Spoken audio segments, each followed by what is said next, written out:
इस कार्यक्रम के प्रायोजक है कृषि एवं किसान कल्याण मंत्रालय, भारत सरकार। हर जोखिम से निकल कर फसल आए, सुरक्षित हो जाए, फसल बीमा से हर किसान अब आत्मनिर्भर हो जाए। संकट के समय प्रधानमंत्री फसल बीमा योजना किसानों के लिए वरदान है। अब सूखा पड़े या बाढ़ आ जाए कोई डर नहीं, अब ओले पड़े या कीट पतंगे फसल खा जाए कोई फिक्र नहीं, क्योंकि हमने लिया है प्रधानमंत्री फसल बीमा। बुआई से फसल कटाई तक हर जोखिम का दावा, न्यूनतम प्रीमियम पर अधिकतम भुगतान का वादा। योजना से हर साल जुड़ रहे हैं 5 करोड़ से ज्यादा किसान। अब आपकी है बारी। नजदीकी कृषि कार्यालय, सहकारी समिति, बैंक शाखा, अधिकृत बीमा कंपनी या जन सेवा केंद्र में स्वेच्छा से करा सकते हैं पंजीकरण। फसल बीमा पोर्टल या फसल बीमा ऐप द्वारा भी कराया जा सकता है पंजीकरण। प्रधानमंत्री फसल बीमा योजना, आपकी फसलों का संपूर्ण सुरक्षा कवच। कृषि एवं किसान कल्याण मंत्रालय, भारत सरकार।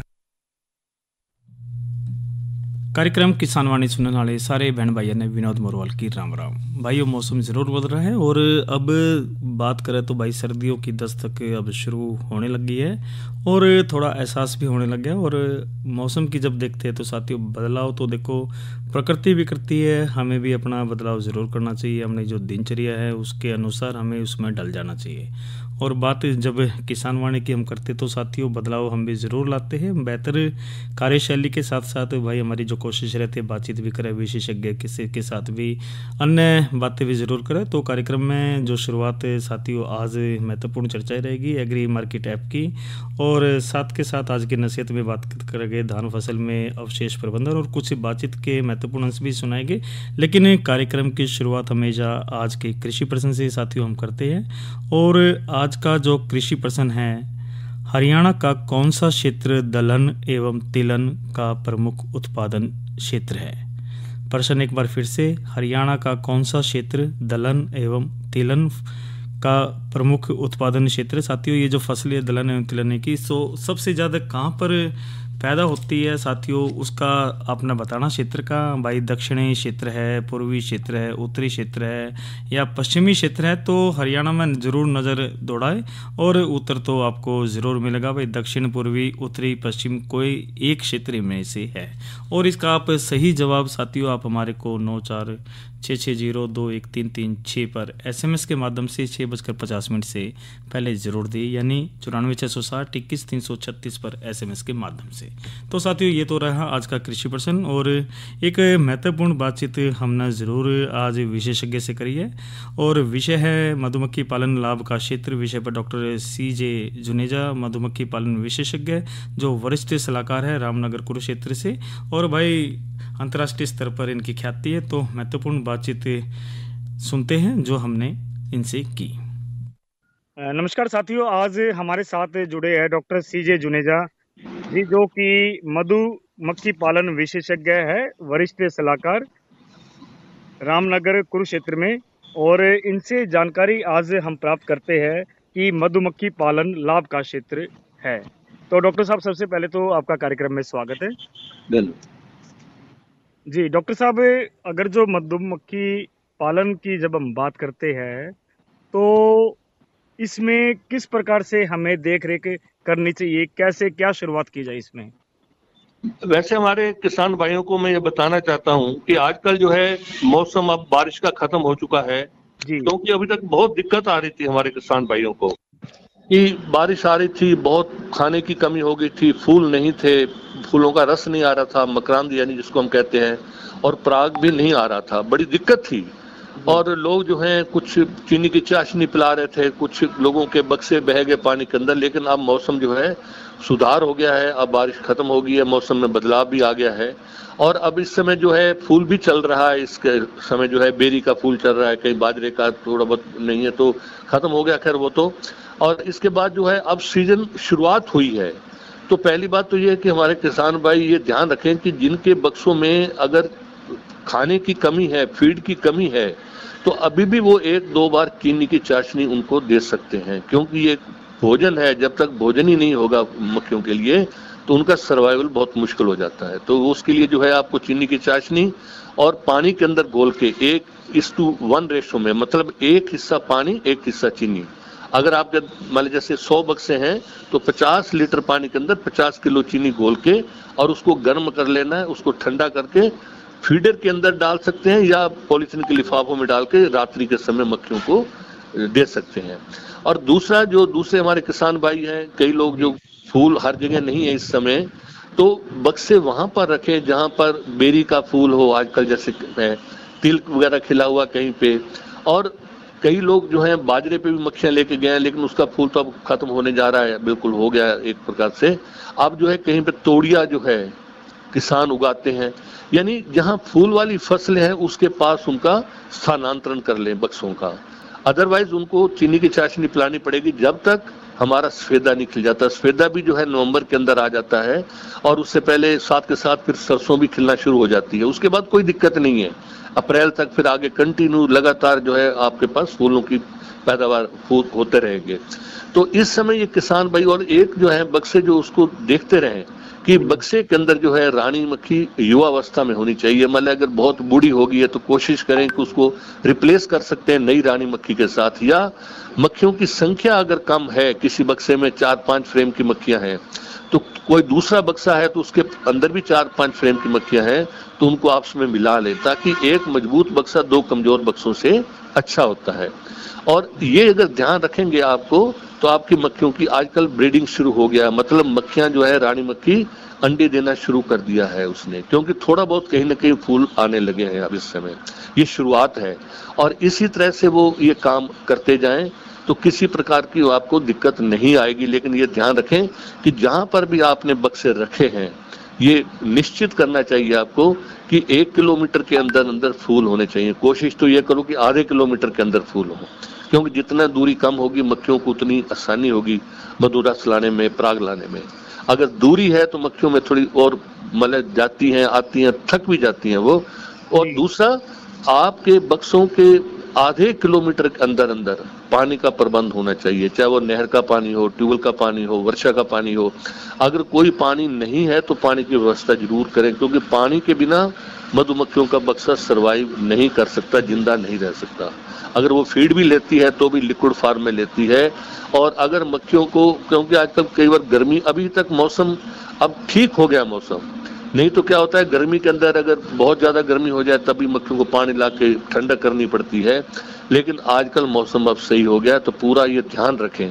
और दूसरा, जो अब फ्रेम जो जिस समय ये सीजन शुरू होता है, मतलब गर्मी का सीजन या वर्षा का ऋतु का सीजन शुरू होता है, तो मक्खियों की संख्या कम हो जाती है, क्योंकि रानी मक्खी उतने ही अंडे देती है जितना बाहर से फूलों का पराग या फूलों का रस आ रहा होता है। ये कोई मक्खी भूख से नहीं मरती, इसलिए उनकी अंडे देने की मतलब वो काम कर देती है रानी मक्खी। तो इससे क्या होता है कि मक्खियों की संख्या बक्से के अंदर कम हो जाती है और मरने का दर वही है मक्खियों का। तो कई फ्रेम खाली हो जाते हैं, तो हम उस समय किसान भाइयों को ये कहते हैं कि उन जो बचे हुए फ्रेम थे उनका परिरक्षण कर लीजिए। परिरक्षण का मतलब उसको पॉलीथीन के लिफाफे में डाल के और सल्फास की गोली डाल देते हैं और अच्छी तरह से एयरटाइट कर देते हैं, ताकि उनको किसी प्रकार का कीड़ा नहीं लगे। नहीं तो मोमी कीड़ा जो होता है वो मोम के छत्तों को नुकसान कर देता है। तो इस समय जो है, अब सीजन चूंकि शुरू हो गया है, रानी मक्खी ने अंडे देने शुरू कर दिए हैं, अब आपको धीरे धीरे इसके अंदर बक्सों के अंदर फ्रेम भी लगाने पड़ेंगे।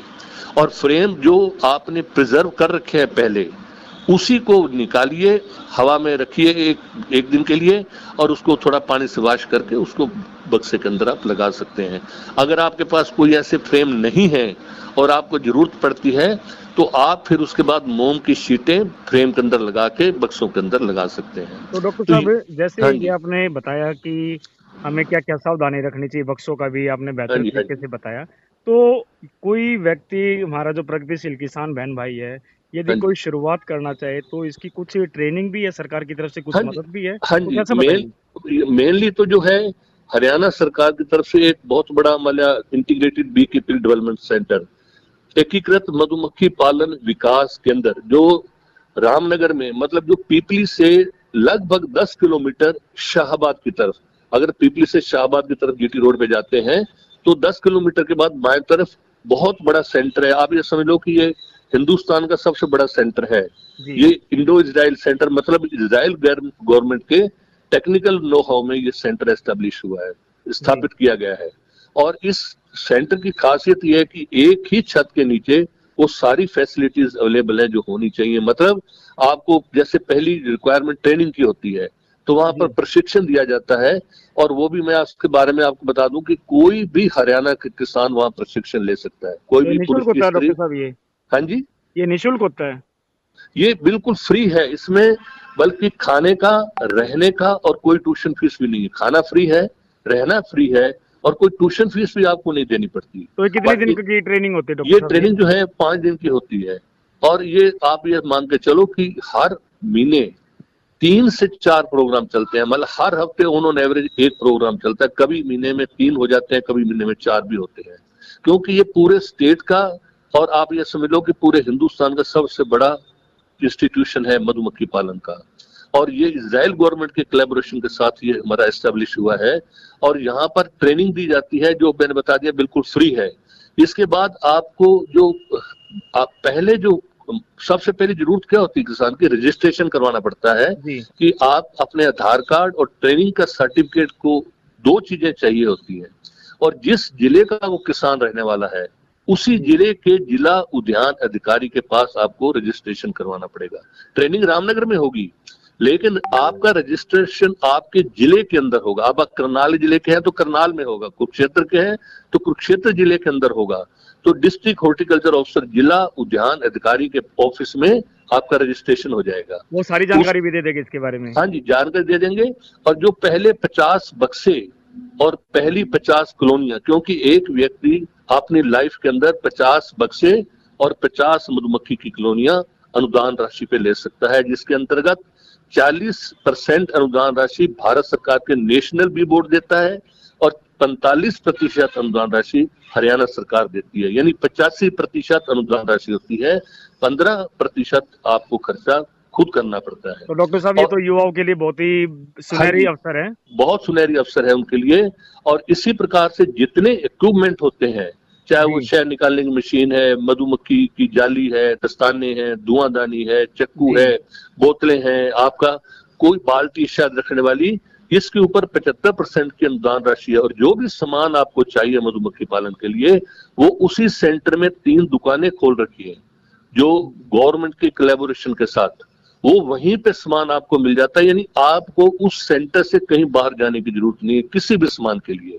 यही जब ये एस्टेब्लिश किया गया था सेंटर की सबसे बड़ी खासियत ये है कि एक छत के नीचे आप वो सारी फैसिलिटी ले सकते हैं जो आपको चाहिए। इवन शहद निकालने के बाद शहद की टेस्टिंग भी वहीं पे हो जाती है, और उसके में भी जो है सारी जगह 75% अनुदान राशि है। और अगर आप प्रोसेस करवाना चाहें शहद, जो 24 रुपए किलो एक होता है, तो उसके 5 रुपए लगते हैं। मतलब 75% अनुदान राशि पे आप शहद की प्रोसेसिंग करवा के बोटलिंग करवा सकते हैं, और वो शहद आप बेच सकते हैं। तो ये सारी फैसिलिटी जो है हरियाणा सरकार के द्वारा इस सेंटर के माध्यम से दी जाती है किसानों को। तो डॉक्टर साहब जिस प्रकार से आपने ये जानकारी दी, बाजार में तो काफी डिमांड है इसकी, और आजकल तो ऑनलाइन सिस्टम भी काफी कुछ है, तो लाभ तो इसमें ले ही सकते हैं हमारे युवा। बिल्कुल, हमारे मैं बता रहा हूँ कि सबसे ज्यादा आज की तारीख में जब से ये सेंटर एस्टेब्लिश हुआ 17 से, सबसे बड़ा फायदा वही फार्मर्स उठा रहे हैं जो शहद प्रोड्यूस करते हैं। अब शहद का रेट क्या है, 125, 30, 40, 50 रुपए, इससे ऊपर तो नहीं है, लेकिन वो शहद बाजार में बिकता है 500 रुपए किलो, 400, 500 रुपए किलो बिकता है। लेकिन वो क्या करते हैं कि बोतल भी अनुदान राशि पे है, जो 30 वाली बोतल है वो 10 रुपए की मिल जाती है आपको, और वो प्रोसेस शायद वहां करवा लेते हैं, और उसके बाद उसके ऊपर अपना लेबल लगा लेते हैं। तो वो ऑथेंटिसिटी ये है कि ये प्रोसेस और पैकिंग जो है इसकी गवर्नमेंट के सेंटर में हुई है, कि इसमें अशुद्धता नहीं है, शुद्ध शहद है बिल्कुल, और वो अपना प्रॉफिट उसका बहुत बड़ा मार्जिन बन जाता है। तो जिन लोगों ने कम से 50 फार्मर्स हैं जो शहद खुद सेल कर रहे हैं, और वो अगर शहद की गुणवत्ता अच्छी है, शहद अच्छा प्योर है, तो वो अपने आप बिकता है। और आपको मैं ये भी बता दूं कि ये टर्निंग पॉइंट कहां से आया मधुमक्खी पालन में, ये कोरोना के टाइम पे। ये कोरोना के टाइम पे जिन लोगों ने शहद का उपयोग किया, यानी जिन्होंने काढ़े वाड़े नहीं पिए या ऐसे इम्यूनाइजेशन के लिए दवाइयां नहीं दी और शहद का उपयोग किया, उनमें बहुत अच्छे रिजल्ट मजबूत हुआ उनका। हाँ जी, और इस वजह से जहां हमारे कंट्री के अंदर जितना शहद बिकता था या उसके 2.5 गुना 3 गुना शहद अब बिकने लगा है, और रेट भी इसके बढ़ गए हैं। जो उस समय रेट 300 रुपए तक था, वो 500 रुपए अब शुरू हो गया है सेल का। तो कहने का मतलब है कि लोगों में अवेयरनेस आई है, इसकी गुणवत्ता क्या है, ये समझ लो कि घी से भी ये पौष्टिक आहार है। तो लोगों ने इसको फिर टेकअप करना शुरू किया। अब धीरे धीरे अवेयरनेस, अब क्योंकि सेंटर भी खुल गया है, हर महीने जो है हम 3 से 4 ट्रेनिंग प्रोग्राम होते हैं, तो लोगों को जानकारी मिल रही है और इस मधुमक्खी पालन को लोग अपना रहे हैं। और गवर्नमेंट भी जो है पूरी सहायता कर रही है। और कोई भी इस एक चीज और मैं बताना चाहूंगा कि हर जिले के अंदर, यानी हरियाणा के अंदर लगभग 40 बी ब्रीडर है जिनका एग्रीमेंट गवर्नमेंट के साथ है। बी ब्रीडर वो होता है जिसको 3 से 5 साल का एक्सपीरियंस है और कम से कम 300 कॉलोनियां हैं, और उसको अनुदान राशि हरियाणा सरकार देती है, 1 टाइम ग्रांट। लेकिन जो रेट गवर्नमेंट फिक्स करती है उसी के रेट पे वो आगे किसानों को मक्खियां देती है। तो उसमें क्या होता है कि रेट उसको आप धोखा नहीं कर सकते। और हर जिले के अंदर कोई ऐसा जिला नहीं है जिसके अंदर ये बी ब्रीडर ना हो। तो वो बी ब्रीडर से आपको एड्रेस मिल जाता है, उनका मोबाइल नंबर मिल जाता है, आप उनसे कांटेक्ट करके जिस जिले के रहने वाले वहीं से आप मक्खियां ले सकते हैं। कोई दिक्कत हो टेक्निकल नॉलेज के लिए आप उनसे कांटेक्ट कर सकते हैं, आप सेंटर से भी कांटेक्ट कर सकते हैं। तो अब जो है सारे हरियाणा के अंदर ये फैसिलिटीज अवेलेबल है। तो डॉक्टर साहब आपने जो ये जानकारी दी, एक उम्मीद करते कि जो मधुमक्खी पालन जो लाभ का क्षेत्र है इसमें युवा भी बढ़ चढ़कर भाग लेंगे और इस क्षेत्र में कामयाबी हासिल करेंगे। तो डॉक्टर साहब आप कार्यक्रम में जुड़े, आपका बहुत बहुत धन्यवाद। थैंक यू, धन्यवाद। तो साथियों ये हमने बातचीत ज़रूर कराई और वास्तव में साथियों डॉक्टर साहब ने बहुत महत्वपूर्ण जानकारियाँ दी है।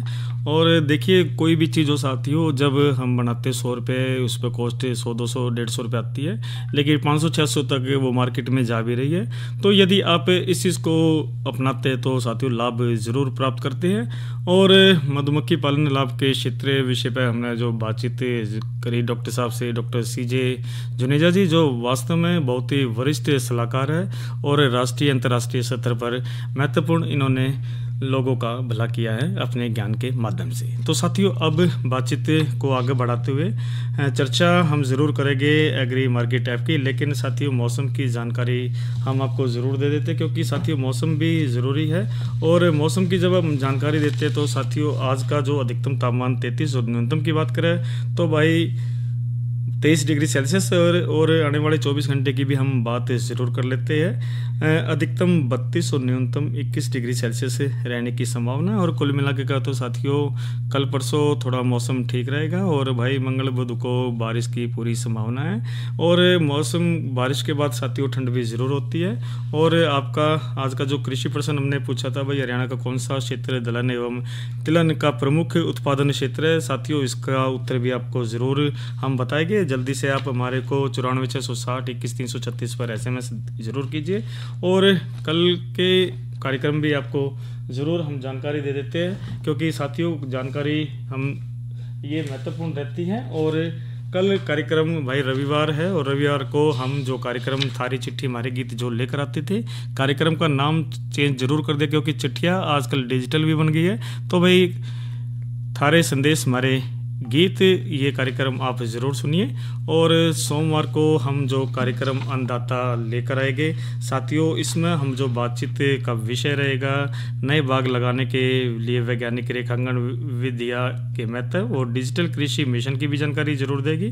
नई फसल नई उमंग में हम बात करेंगे हरा चारा बरसिम की बिजाई में सावधानी। तो महत्वपूर्ण कार्यक्रम है, आप ज़रूर सुनिए। और काफ़ी समय हो गया, हमारे जो प्रगतिशील किसान बहन भाई ज़रूर इंतज़ार करें साथियों संगीत का, लेकिन ये रागनी सुनाते हैं और उसके बाद कार्यक्रम को आगे बढ़ाते हैं। राम रमी तेरी सर माथे पे चुकर पागी राही तने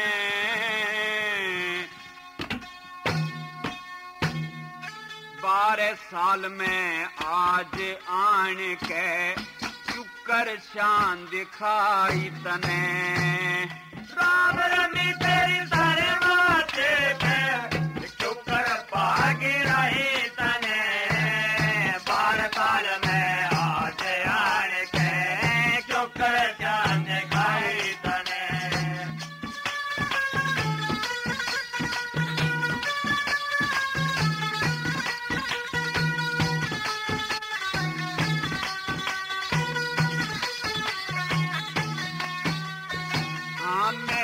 भागी दिया तने में, नेम धर्म पे डटे गई, मद जोबन की तेरी मेरी सस्ते भाव में लुटे गई। सच्चे मन ते नाम आपका रोज पियाजी रचे गई। शुभ कर्मों में नीत रही मैं ते बुरे कर्म ते हटे गई, बुरे कर्म ते हटे गई। इतने दिन में क्यों कर आ गया, इतने दिन में क्यों कर आ गया, कि चाही नहीं लुगाई तने, 12 साल में आज आए के दिखाई तने। राम रवि तेरी दरबार पे शुक्र पागी रही तने, 12 साल में आज आने के शुक्र चांद दिखाई तने। कहने लगी अंजना कि हे साजन, आपको क्या पता कि मैं 11 साल कैसे कैसे करके बिताए हैं। मेरी तो आपके बिना वो ही हालत थी जैसे कि कोई प्यासा पानी के बिना तरसता रहता है। तेरे बिना ये सब महल मुझे एक घेरे के समान लगते थे। और फिर के बोली,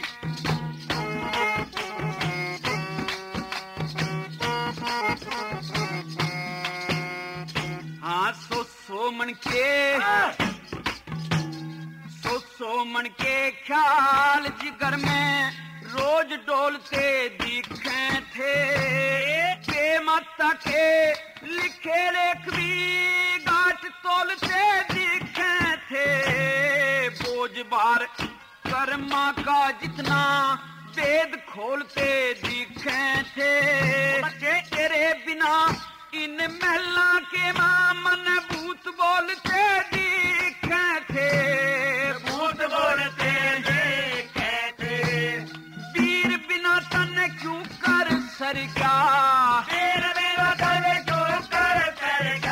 या सारी उम्र बिताई तने, 12 साल में आज आन के शुक्र चांद दिखाई तने। राम रवि तेरी दरबार पे शुक्र पाग रही तने, 12 साल में आज आन के शुक्र चांद दिखाई तने।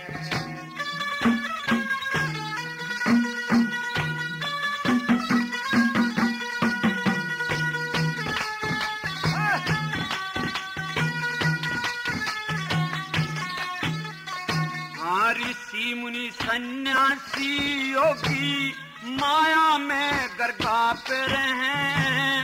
भूत भविष्य और वर्तमान ये तीनों मिलकर ताप कहें। पतिव्रता के बारे में तो कथा महात्मा आप कहें। जति पुरुष ने सती वीर के छोड़न का भी पाप है, छोड़न का भी पाप है। कि कामदेव ने नहीं सताया, कामदेव ने नहीं सताया। शुक्र करी समाई तने, 12 साल में आज आन के शुक्र चांद दिखाई तने।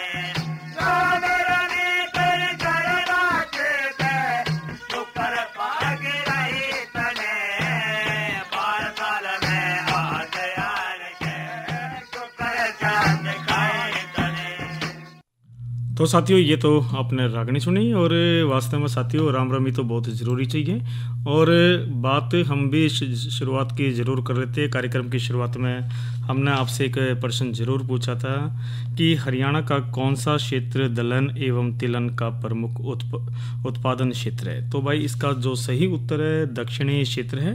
और जब हम इसके उत्तर की बात करें तो भाइयों सबसे पहले हमारे को जो सही उत्तर दिया है ये भाई अमन कुमार विलेज कुकानी जो कि इंद्री करनाल से है। और इसके बाद एक और भाई उत्तर ज़रूर हमारे पास ज़रूर आया है। और भाई ये भाई इंद्रराज का है नांगल से जो सही जवाब दिया है। और इसी के साथ साथियों एक और सही जवाब ज़रूर आया है और भाई ये यमुनानगर से है और रणधीर सिंह वांगड़ है। और इसी तरह साथियों रोहतक से भी एक ज़रूर सही जवाब आया है और जिनके जो नाम हैं रामधारी सिंह नागर और परिवार के सभी सदस्य। तो साथियों आपको बहुत बहुत बधाई और एक उम्मीद करते हैं कि आप अपने ज्ञान से सभी के ज्ञान में इजाफा करेंगे और हमेशा आप ऐसे ही भाग लेते रहे। और अब बातचीत ज़रूर कर लेते साथियों। बातचीत है हमारे विषय की कि भाई नींबू वर्गीय फलों के प्रमुख रोग प्रबंधन की, क्योंकि देखिए जो नींबू का जो रोग है, नींबू का जो कैंकर रोग है, इस रोग का प्रकोप भाई अधिकतर नींबू के पत्तों फलों पर पाया जाता है। और इसी तरह साथियों टहनीमार रोग भी है जो प्रभावित पौधों की टहनियों के ऊपर सूखते शुरू हो जाते हैं। और गोंद निकलने का रोग है, इससे भी भाई पौध गलन शुरू हो जाता है, तने में फल का गलना है, सूत्रकृमि रोग है, मोटल लीफ है, जस्ते की कमी है। तो भाई ये जो सामूहिक प्रबंध की जब हम बात करते हैं तो साथियों इसमें पौध गलन या गूंद निकलने वाले भागों को कुरेद कर साफ करें, उस बोटो पेस्ट लगाए उस पर और फिर एक सप्ताह बाद दोबारा लगाए। काट छाट के बाद भाई 0.3% कॉपर ऑक्सीक्लोराइड का जो छिड़काव ज़रूर करें। पहला छिड़काव अक्टूबर में, दूसरा दिसंबर में व तीसरा फरवरी में ज़रूर करें। इसका ज़रूर ध्यान रखें। और अप्रैल मई में भी भाई इसका हम जो छिड़काव का जो ध्यान रख सकते हैं कॉपर ऑक्सीक्लोराइड का। और अब बातचीत एक और महत्वपूर्ण है कि भाई फसल अवशेष प्रबंधन का आप उसका उचित प्रबंध ज़रूर कीजिए, क्योंकि फसल अवशेष जलाने से मिट्टी पर प्रतिकूल प्रभाव और परिणाम इसमें निकलते हैं, जिसमें मिट्टी के भौतिक गुणों का दुष्प्रभाव, मिट्टी पर्यावरण का पर हानिकारक प्रभाव, मिट्टी में उपस्थित पोषक तत्वों की कमी, मिट्टी में उपलब्ध कार्बनिक पदार्थ और भाई पर्यावरण प्रदूषण का तो दुष्प्रभाव हमेशा रहता ही है। और फसल अवशेष को जलाने से स्वास्थ्य संबंधी भी समस्याएं ज़रूर आती है। और फसल अवशेष प्रबंधन का साथियों हमने ज़रूर ध्यान रखना चाहिए ताकि एक समाज के अंदर हम बेहतर तालमेल के साथ संदेश दे सकें। तो साथियों कोशिश हमारी यही रहनी चाहिए कि भाई हमने सभी का ध्यान रखना चाहिए। और चलते चलते एक जानकारी भी ज़रूर आपको दे देते हैं भाई। किसान कॉल सेंटर है 1551 भाई, ये नंबर है भाई, किसी भी समय आप कॉल करके महत्वपूर्ण जानकारियाँ ले सकते हैं। और PIB ऐप के माध्यम से भी भाई केंद्र सरकार की जो महत्वपूर्ण योजनाएं हैं आप इससे लाभ प्राप्त कर सकते हैं। अरे अरे अरे क्या कर रहा है? इधर इधर इधर हम बोल रहे हैं तेरे बीजू का। उतला बोल रहा है? पक्षियों से तो हम खेत को बचा लेते हैं, पर इन घातक रसायनों से कैसे बचाएं? मतलब? देख बेटा, तू जो ये अंधाधुंध रसायन मिलाता है ना, मिट्टी की सेहत बिगड़ने लगी है। और जब माटी ही कमजोर पड़ जाएगी तो उपज कैसे सेहतमंद होगी? अरे पहले ऐसा नहीं था। पूछना अपने बड़े बुजुर्गों से, कैसे फसल लहलहाती थी, शुद्धता झलकती थी। हाँ, माटी भी तंदुरुस्त और लोग भी। अरे अब पहली वाली बात कहाँ? पर अब तो सब यही डाले हैं। सब नहीं, आज भी लाखों जागरूक किसान परंपरागत विधि से फसल उगा रहे हैं। खर्चा कम और उपज की कीमत भी बेहतर पा रहे हैं। सच है? रे बेटे एक्सपीरियंस से बता रहे हैं, धूप में बाल सफेद नहीं किए हैं। हाँ। ठीक है भाई, मैं भी आज से जैविक खेती शुरू करूंगा। माटी से प्रेम की परंपरा है परंपरागत खेती। तो साथियों आज के कार्यक्रम किसान वाणी के इस अंक में इतना ही। अपने साथी विनोद मोरवाल को दीजिए इजाज़त। अच्छा बहन और भाइयों, राम राम। और इस कार्यक्रम के प्रायोजक थे कृषि एवं किसान कल्याण मंत्रालय, भारत सरकार।